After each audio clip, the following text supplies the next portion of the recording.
আপনাদের সবাইকে স্বাগত সিনে গসিপে। আমাদের প্রিয় অভিনেতা দেবকে এবার আমরা দেখতে পারবো ককপিটে। হ্যাঁ বন্ধুরা, ঠিকই শুনেছেন, দেব নিয়ে আসছেন তার পরবর্তী বাংলা ছবি ককপিট।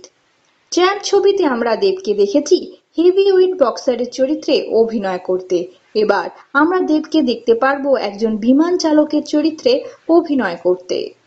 দেব এন্টারটেনমেন্ট ভেঞ্চারের ব্যানারের তলায় তৈরি হচ্ছে ককপিট। এই বাংলা ছবিটির পরিচালকের দায়িত্বে আছেন কমলেশ্বর মুখোপাধ্যায়। ছবিটিতে ফুটে উঠবে বোম্বাই বিমানবন্দর থেকে কলকাতা বিমানবন্দরে উড়ে আসা একটি বিমানের গল্প।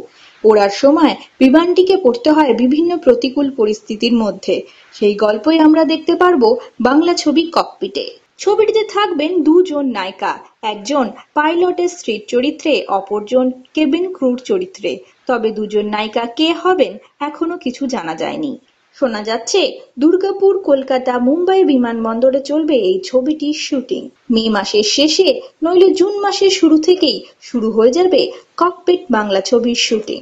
এই ছবি সংক্রান্ত আরো খবর খুব শীঘ্রই আমরা নিয়ে আসবো আপনাদের কাছে। সেই জন্যেই তো আপনাদের জুড়ে থাকতেই হবে আমাদের সঙ্গে।